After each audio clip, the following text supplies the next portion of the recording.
And welcome back to the X Zone, everyone. I am Rob McConnell, and we're coming to you from our brand new studios and corporate offices in Crystal Beach, Ontario, Canada. If you would like to send me an email, it's xzone at xzoneradiotv.com on all social media sites, Xzone Radio TV. And for all the programming we have available for you, 724, 365 on the X Zone Broadcast Network, visit www.xzbn.net. My guest tonight is Wilbur Allen, and he is an engineer, inventor, and is no stranger to UFO encounters. An alien encounter in the United Kingdom at the age of 5 left him face to face with a group of gray ETs.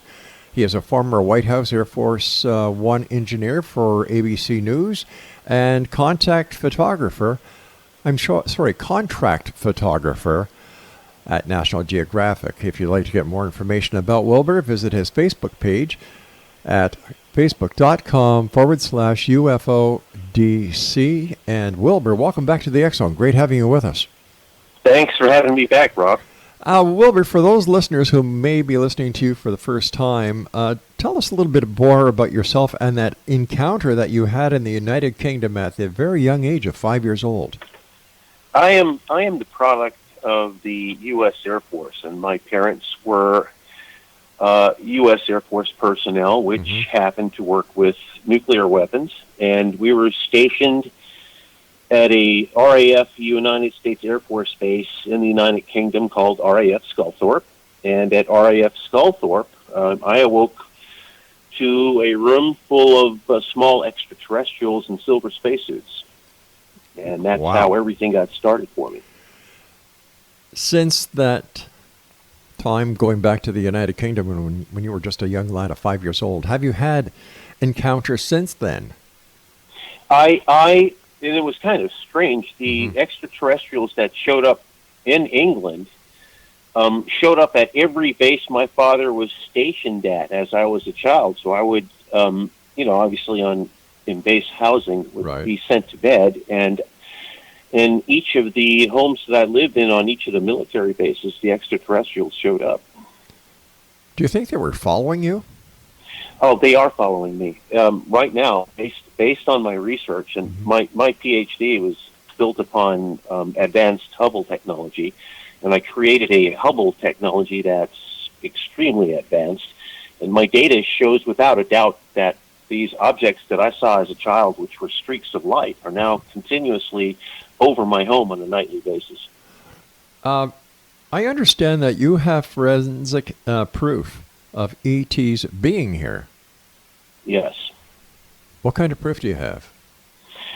I've got, first let's look at forensics associated to extraterrestrial objects that were initially documented in the early 1960s.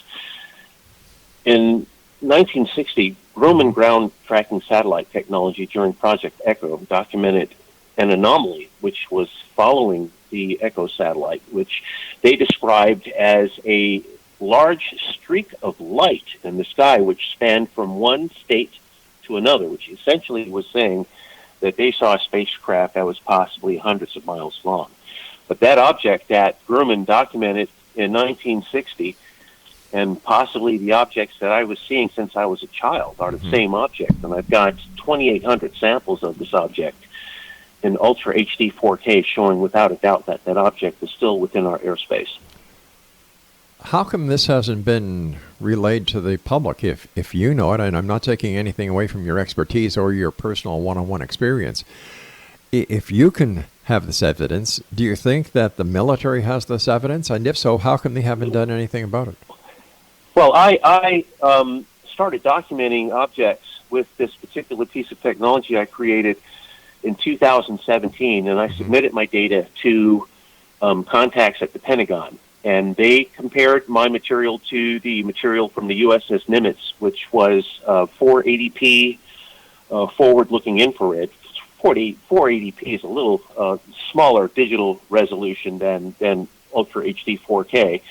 And the Pentagon told me that my materials in Ultra HD 4K did not have the definition as to 480p FLIR.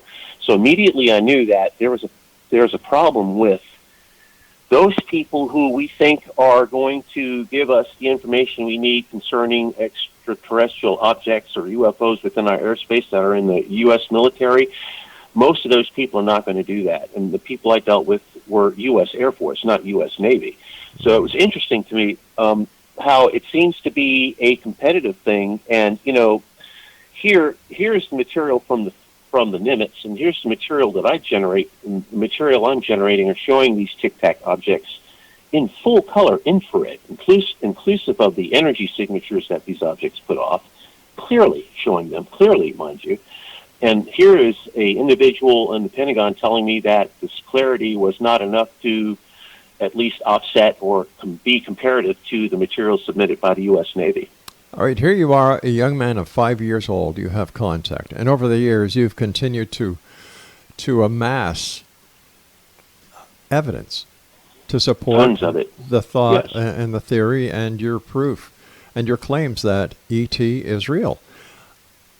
Why do you think that the government, just not the government of the United States, but the government of Canada and the rest of the free world, and even the Russians, are suppressing this information?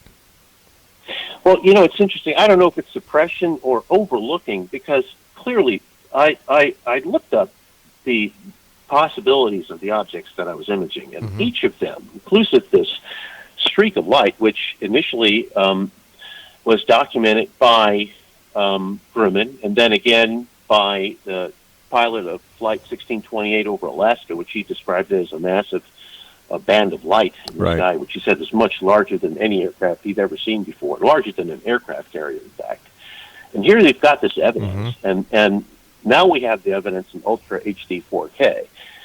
But the problem seems to be more political than the fact that we have the documentation associated to it, because they want to select who they want to be the first to say that these objects are here. And it's quite interesting that most of the people who are doing this UFO research haven't got a shred of evidence, nor have they conducted UFO research at a scientific level. And I mean scientific level in the sense that here I'm talking to you about a Hubble lens, a Hubble technology that I created, and here I'm showing you the samples associated to the Hubble lens that I created. And there's facts associated to that, but they don't want to see that. They want to overlook that data and continue to look elsewhere, regardless to the fact that the matter does indeed exist. What is your opinion on the U.S. Army going or contracting Tom DeLonge and his group?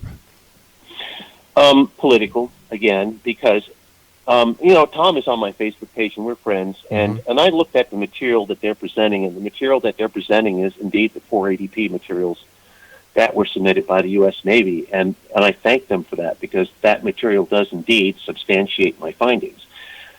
But again, even though he's on my page, he overlooks my data. Now, all of them do. There are those within the military and outside the military and several UFO investigators who are now saying that what we were witnessing with the Nimitz video footage was an American experimental craft testing the U.S. Navy. Well, that's highly improbable in the sense that, first of all, I've got samples taken by the Russians during the Phobos Martian program that they were undertaking in the 1980s. And the material that the Phobos probe documented were these massive streaks of light which looked like cylinders, and those cylinders are in our airspace now, and I doubt very seriously that is U.S.-made technology. Right, I agree with you. I doubt it very seriously. Doubt it. It's a doubt. And it's all conjecture based on these people, because they want to believe that America has the technology, and that could be a possible ruse in a sense to make people think they have space superiority, but the fact of the matter is we don't have that kind of technology at all. And I've seen objects like a massive tube, much larger than an aircraft carrier, fly by and disappear behind a cloud. Visually, I saw this. And I know that couldn't possibly be anything human-made at all. We don't have that. When did you see this object that was bigger than an aircraft carrier with your own eyes disappear behind a cloud? 3 months ago when my cameras documented it. It was the same tube-like object that I documented in Washington, D.C. airspace, 105 in 2017. All right, listen, you and I have to take our first commercial break. Great having you with us again, Wilbur, and thanks for taking time out of your busy day to join us. Thank you. Exonation, our guest this hour is Wilbur Allen. If you'd like to follow him on Facebook, www.facebook.com/UFODC. And Wilbur and I will return on the other side of this commercial break as we continue here in the X Zone with yours truly, Rob McConnell, from our broadcast center and studios in Crystal Beach, Ontario. Don't forget, if you'd like to find out all about all the programming we have available for you, 724, 365 on the X Zone broadcast network, visit www.xzbn.net. We'll be back on the other side of this very short break. Don't go away.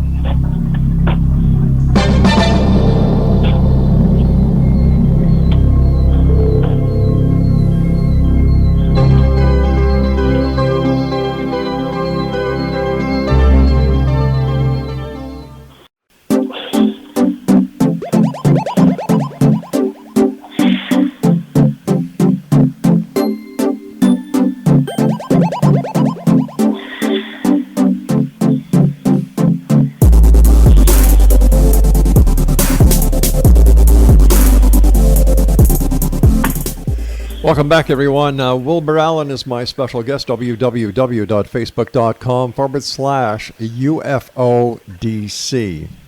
Wilbur, based on the evidence and the research that you've been conducting as an engineer as well as an inventor, when you look back in time at the Roswell event, where does the Roswell event fit into the world of ufology today? It is indeed a mystery, and it shows without a doubt the U.S. government concealing evidence in terms of extraterrestrial visitations, because during Roswell, the event did indeed happen, and they sent a crew of U.S. military personnel to collect every piece of debris that spacecraft generated as it hit the ground. So all that evidence was collected, but it was also concealed and buried.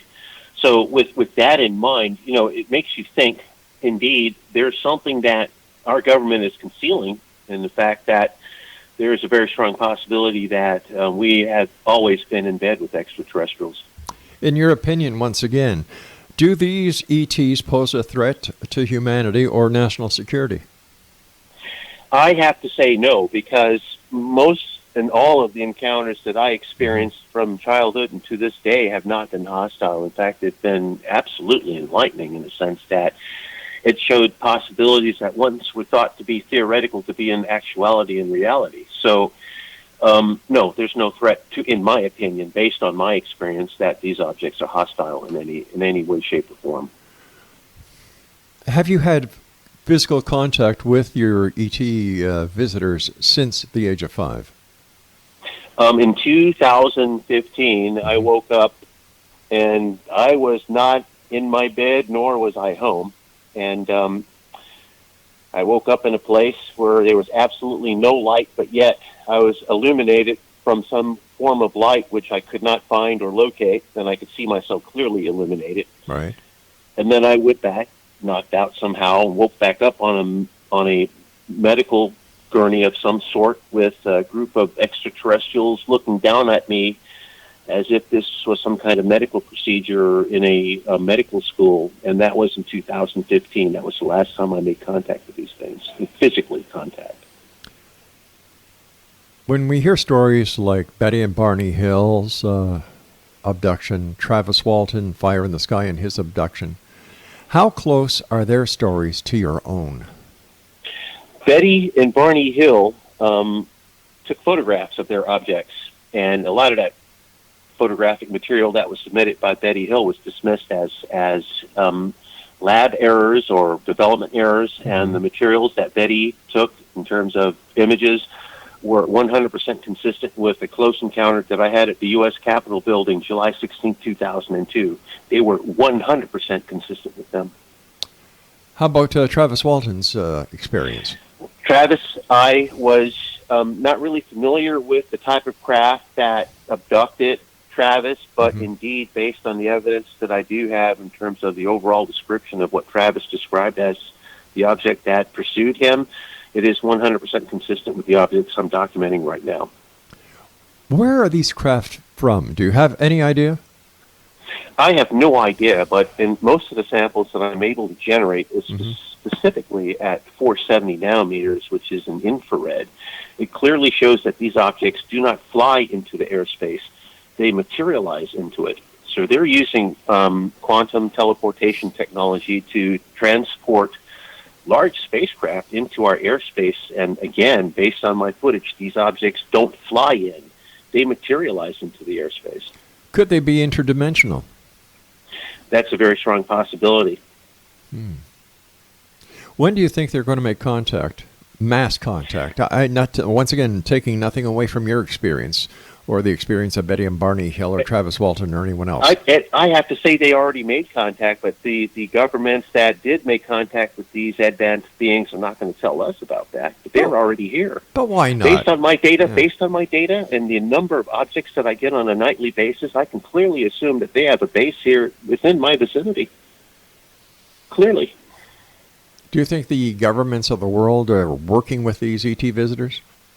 Absolutely, for the technology. And they're giving them leeway. Like on the nights that I documented objects in Washington, D.C., how mysteriously people vanished. Simultaneously, while documenting these objects, people vanished without a trace. And there's no trace of these people today, based on the evidence that I was able to gather in Washington, D.C. So there's a very strong possibility they're coming here, taking the people, and that's the end of the story. Whatever they do with the people while they're on board that spacecraft, God only knows. This is something that's always puzzled me. You know, if they take, let's say, 5 or 10 people and they do the experimentation and they extract and they work on the DNA and the other bodily fluids, I could this is going to sound crazy. I could understand them investigating who, what, when, where, why we are. But to continuously abduct people, abduct cattle and other forms of life, something doesn't make sense with that. Like, wouldn't they be able to establish the patterns and all the marks they need by the people that they've already abducted, as well as all the animals they've abducted?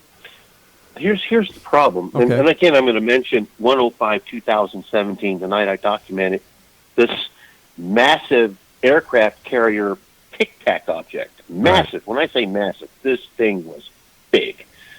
And 105-2017, 27 people mysteriously vanished without a trace. And what's interesting is their cell phone signatures all mysteriously vanished simultaneously.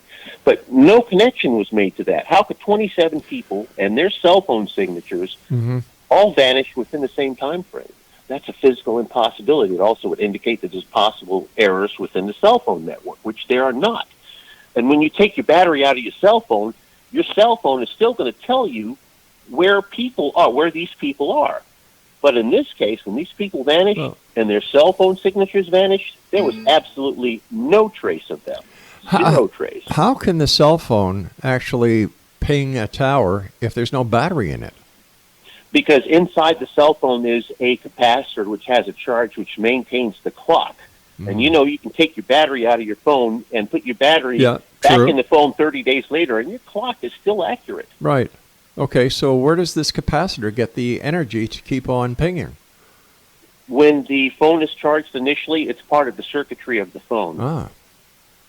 And that's how the investigators, or like the FBI, are able to trace people based on their cell phone signatures from the pinger associated to the phone. I understand But now. in this case, there are no pingers for these people that vanish. They're gone. Poof, disappear. Poof, just like that. But how come, Wilbur, the media doesn't pick this up and try and add the pieces to the puzzle like you're doing? Well, interestingly enough, and in fact, that I was doing this documentation in Washington, D.C., which is predominantly African-American. And in this case, the 27 people that vanished were all African-American. And when you look at the statistics associated with the missing people, and the bulk majority of them are black in essentially from racial origins, they're non-essential people and not considered, worthy of further research. And that's basically how African Americans are treated in the United States. So am I to understand by that example in that statement that even the ETs do not value the life of African Americans? Well, there's something you have to look at, and I made this connection several years ago. When you eat turkey or chicken, what is the most tender meat on the turkey and chicken? It's the dark meat, is it not? I had an African-American girlfriend. She was absolutely soft, like a gummy bear. Wow. And there's a very strong possibility that they're taken because they're easier to consume. Okay, so hold on here. We've gone from experimentation of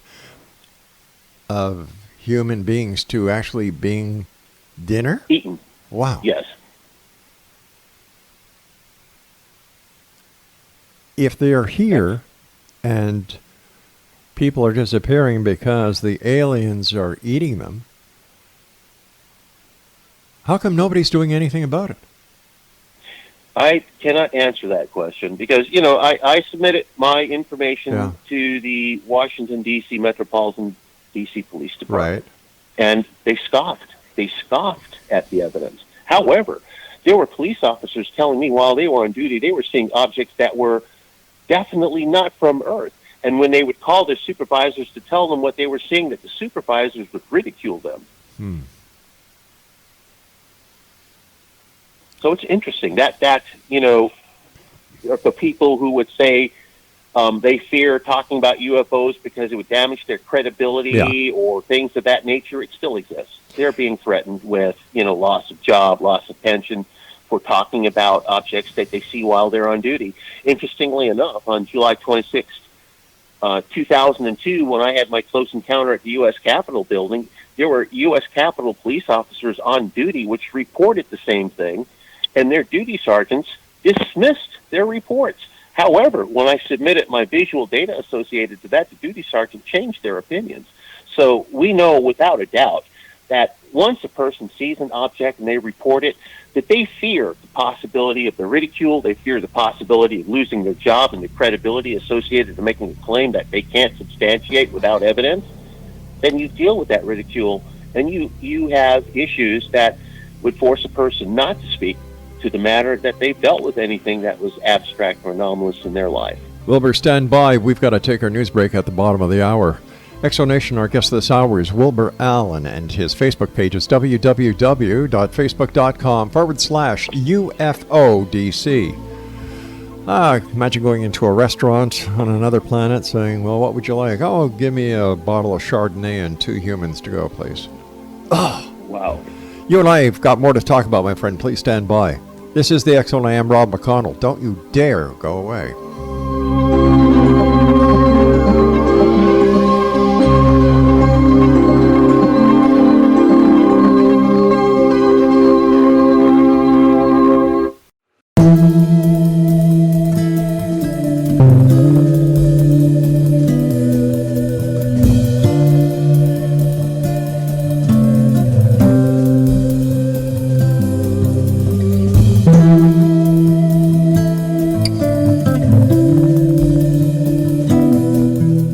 Welcome back, everyone. This is a very interesting but strange conversation I'm having with my guest this hour, Wilbur Allen. We've had the pleasure of having Wilbur on the show before. His website is facebook.com/UFODC. Now, before we get back to Wilbur, just like to remind everyone that the X-Zone TV show is available on the X-Zone TV channel on Simul TV, and now Simul TV is on Roku as well. So there you go, www.simultv.com, and the X-Zone TV channel is 724/365. Wilbur, before we went to the break, we were just talking about how people are, you believe that people are being used as nutrition, or the aliens are eating them. Now, this brings into mind Dr. Stephen Kelly, who I had on the show a couple of months ago. And he was saying that beneath the Getty Museum in California, there's an underground base there.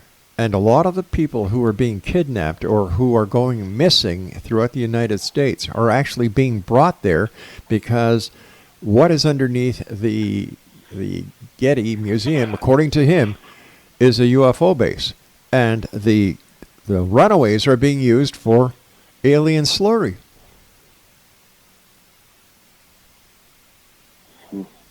And that just coincides with what you were saying.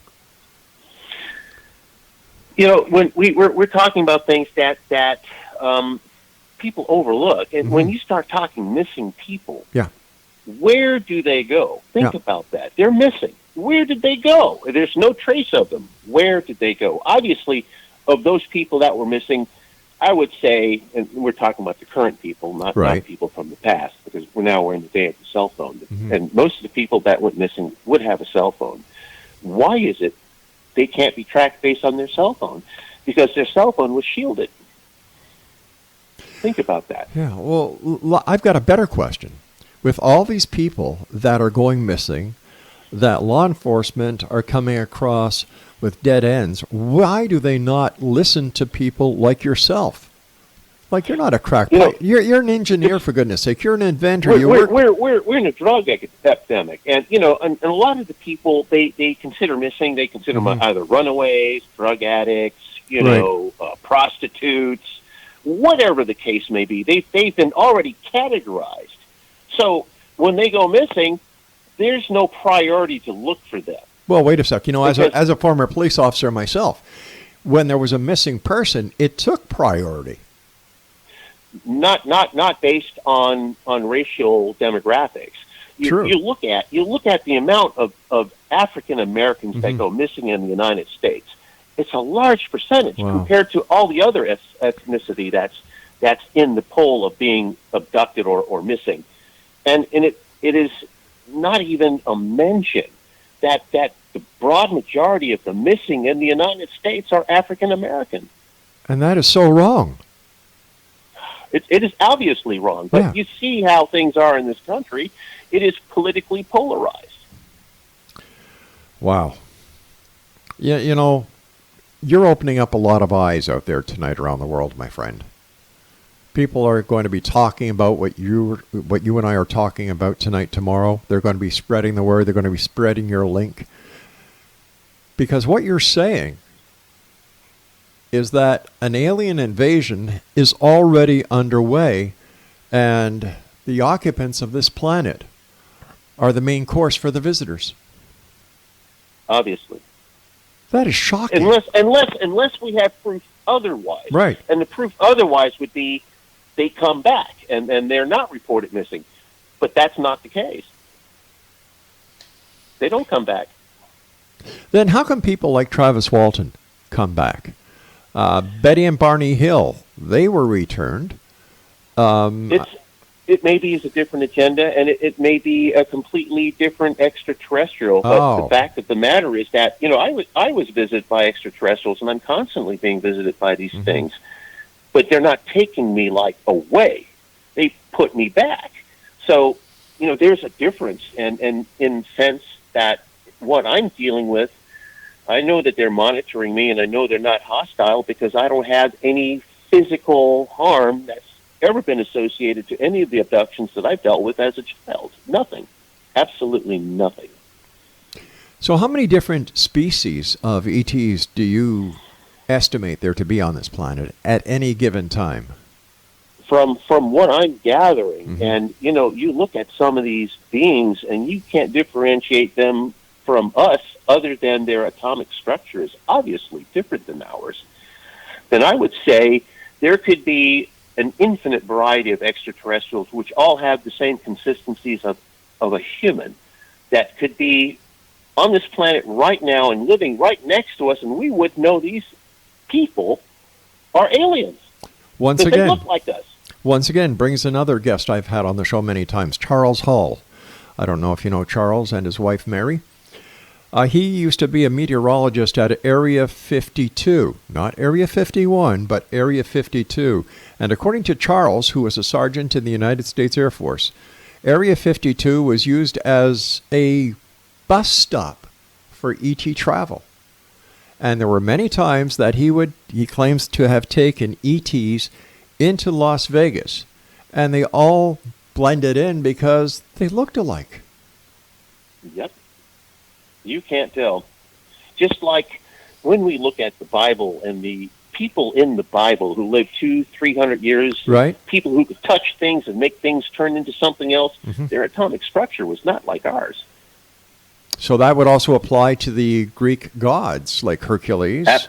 Absolutely. You look at the megaliths and, Right. and the intricate structures Mhm. and the carvings associated to those structures, which look like they were generated in a 3D printer. Yeah. Something obviously impossible for a human to do.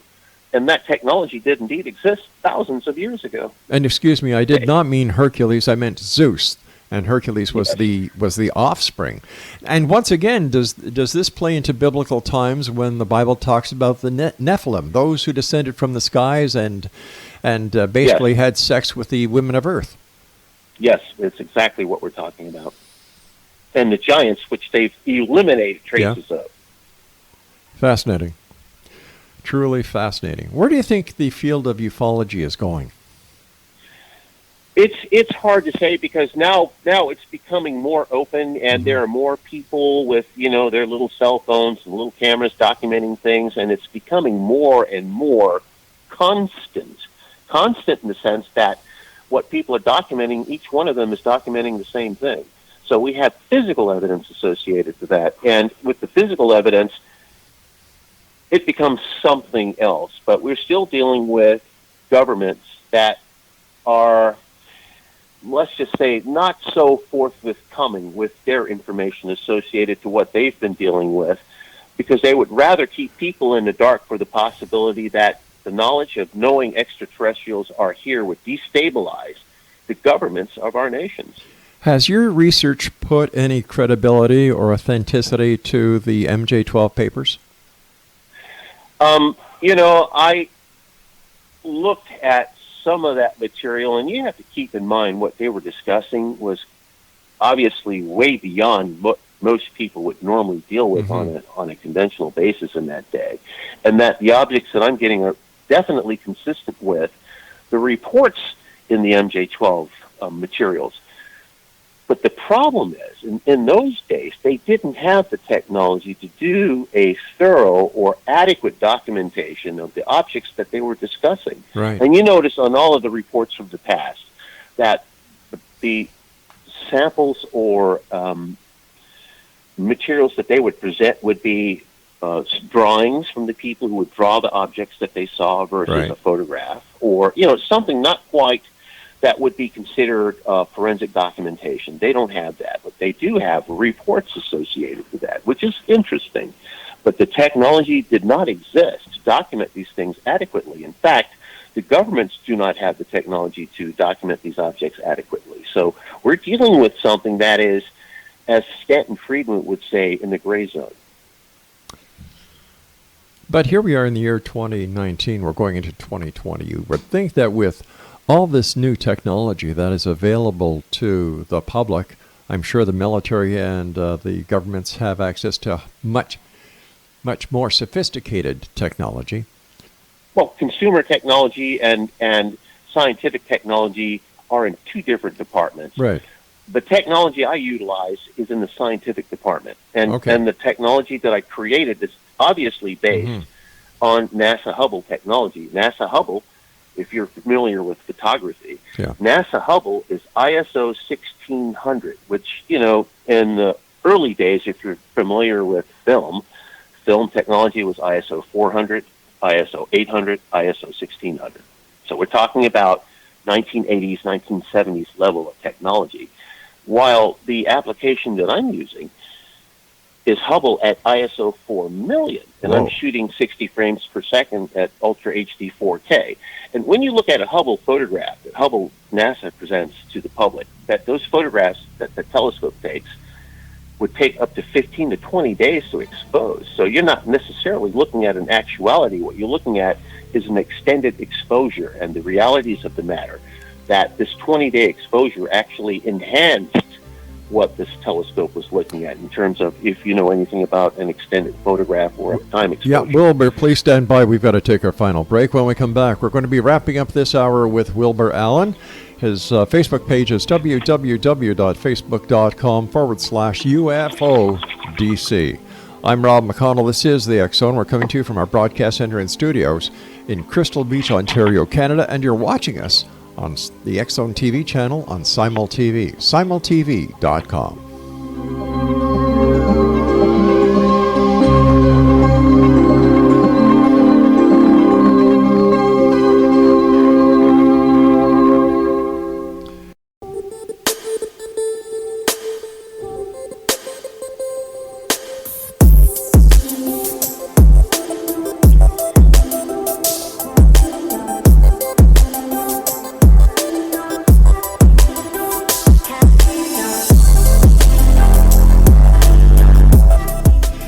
And welcome back. Wilbur Allen is our special guest this hour. www.facebook.com/UFODC is his Facebook page. And first of all, Wilbur, always great having you on the show. Thank you for joining us today. Thank you for having me. How come we don't hear as many cases about cattle mutilation and alien abductions anymore?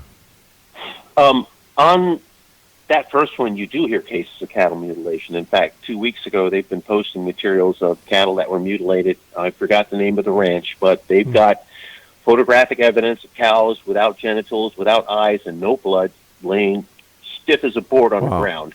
So that's still happening. But in terms of humans being picked up and mutilated, there have been no reports associated to that they would make public, even though there is a very strong possibility that is indeed happening. So we're talking about the cloak of secrecy again.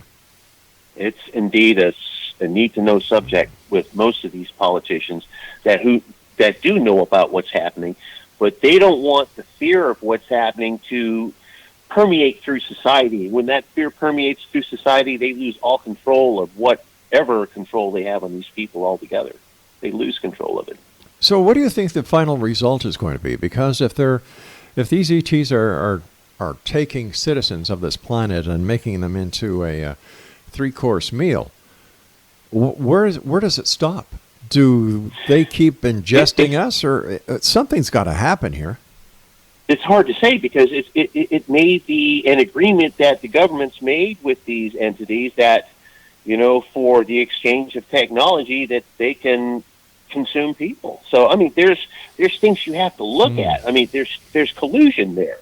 And the way politicians are running things these days, I wouldn't be a bit surprised if a number of them are not in bed with extraterrestrials. Metaphorically, I hope. Absolutely. So what are you going to be up to next? What's your next investigation going to be? Are you going to be continuing focusing your investigation into the skies over where you live? I am definitely doing that, but I'm also upgrading the technology, which within a couple of months from now, what I'm going to make is going to make this Hubble lens that I have look like kids play. Wow. But, I ask anybody who's out there who's listening to the show, if they can, take the minute to Google the Band of Light UFO 2, the number 2, and take a look at the data associated to that page. On a nightly basis, I get the same object in the same place in the sky, nightly. What is this object, based on your experience, that you keep seeing the same place? It is this streak of light. It's the same streak of light that I documented when I was in Area 51 in 2012. It's the same streak of light that instructed me to film it in Sedona, Arizona 2 weeks later in 2012. It's the same object Edgar Mitchell documented on the lunar surface during Apollo 14. It's a streak of light. And this streak of light is a spacecraft that's possibly 5 to 7 miles long. It's a massive spacecraft. Now, a spacecraft that's 5 to 7 miles long should not be hard for amateur astronomers to see. Yeah. And they are seeing it. There was one, I wouldn't call them amateur photographers, the European Space Agency's telescope documented the object in space. And 24 hours later, my telescope documented the same object in our airspace. So we have documentation from 2 different sources showing without a doubt this one particular object, which is a streak of light in space, is indeed in our airspace as we speak. All right, based on your estimations, it being 6 to 7 miles long, how high do you think it is?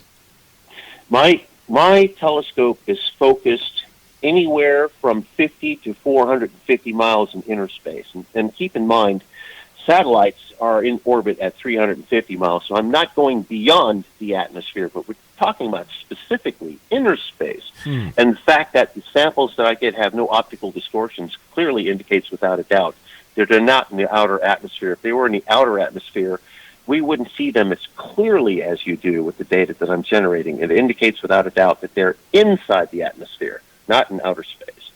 So could we say that these are observation ships that the aliens have in orbit? I have to say so, because it is the same craft documented by Grumman that was monitoring Project Echo in 1960. What do you think Kenneth Arnold saw? I am not sure. No, I am not sure. So It could be anything. I mean, with the abstract objects that I'm documenting now, sky's the limit with weirdness. And I can say without a doubt that what I'm imaging now is definitely not man-made.